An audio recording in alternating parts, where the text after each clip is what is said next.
Hey everybody, welcome to my farming guide for the farthest frontier. Now today we're going to be going over everything you need to know about the farm. Under food production in your build menu, you're going to find food, the crop field that is. Crop fields can be anywhere from a 5x5 to a 12x12. Now for a 5x5, they will employ one worker. It will produce anywhere from about 200 food to about 550 under perfect conditions, up to a 12x12, and at a 12x12 it employs 7 workers. It will produce a ton of food. I like the size a 10x10 or 2 in the size range of 5x10 to make that 10x10 block. We'll go over why in just a minute. I'm going to go ahead and build 3 plots. The reason for building 3 plots is the farms have a 3-year crop rotation, and it's highly beneficial to not grow the same crop twice in a row. All right, so our first farm just completed, and as our farm's complete, what we want to do is go ahead and open up our farm, go to the click to add a crop, and for the first year that it is active, we want to send a farmer to do maintenance on the farm. The next thing that you need to know is that under the build menu, under resources, you're going to want to build a compost yard. Now, you can build this relatively close to your farm. We could drop one right here.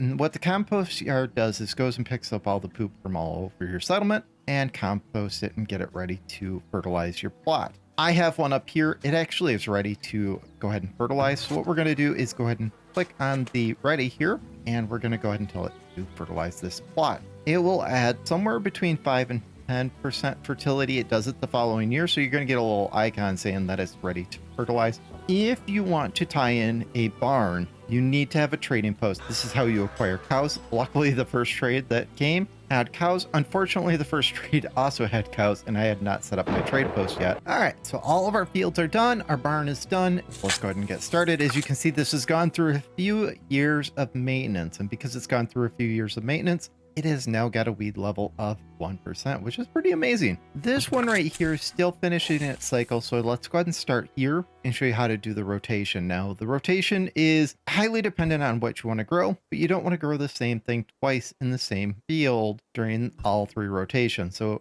if we grew peas in this one, I think I have to remove the maintenance there. A little bit of a bummer. If we started with peas, now peas like the cold weather, so you want to always put them in the beginning of the year. Everything has tolerances. So peas are frost resistant. They're not heat resistant. If you put them during the summer, they will die.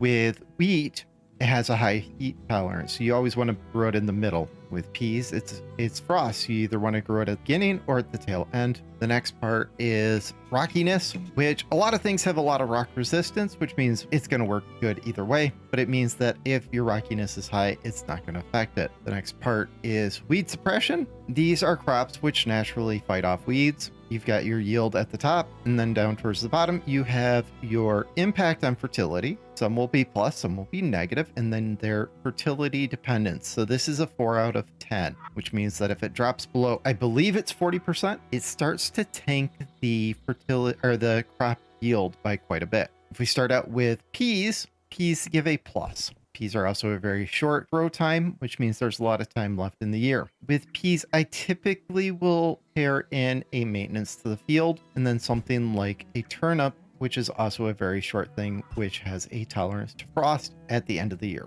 And then I'll kind of space them out a little bit. Now the turnips themselves have a negative, so the peas give a positive 2, the turnips give a negative 2. So it cancels out. And then we have the maintenance, which kind of helps maintain the field. For year 2, what we would do is we'll rotate to something new. Clover has a huge positive. You want to pair your clover with big heavy hitters. So things like leeks, which have a huge negative to fertility, you want to always pair it with something like clover, so it kind of counteracts it. Leeks itself has a tolerance to pretty much heat and to frost, and it has a huge yield. Beans, anything that is peas and beans fall under the bean category. Anything that is carrots and turnips falls under the root vegetables, and anything that is cabbage or leeks falls under the greens category. We have now got the 3 categories that are easy to grow in the early game. Wheat is the other food category, which requires the windmill until you have heavy tools. I do not recommend growing any of wheat, but wheat is rye, wheat, and buckwheat, but those are your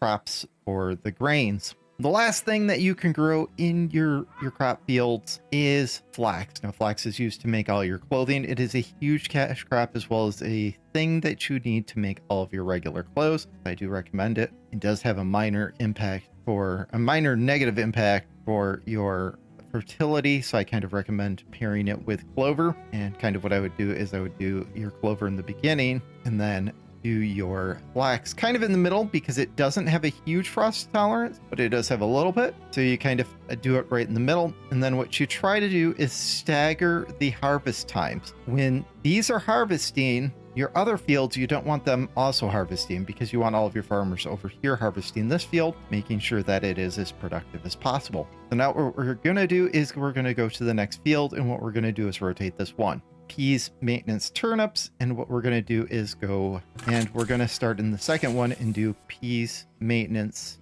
turnips, and then we're going to go ahead and throw our clover. And then what we want is leeks and flax. So we would throw our leeks right here. Again, kind of space it out a little bit, and then we throw our flax right here. And then we'll go to our next field and do one more rotation. And this time, this bottom one will be peas. Then we will go to our maintenance. Then we'll go to our beets. Just kind of space this out just a touch. And then we'll throw in our clover. And then I believe this was our leeks.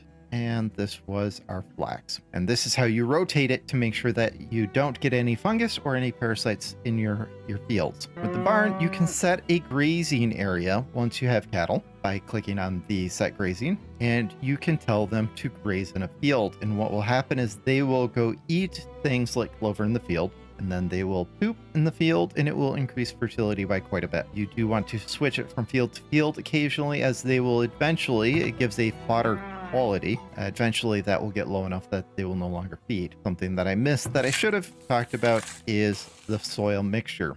Now, if we click on different things, you're going to see that there are different soil mixtures. You can see that turnips, it actually is in the area where it gives plus 10%. But a lot of these, flax is plus 10 and leeks is not.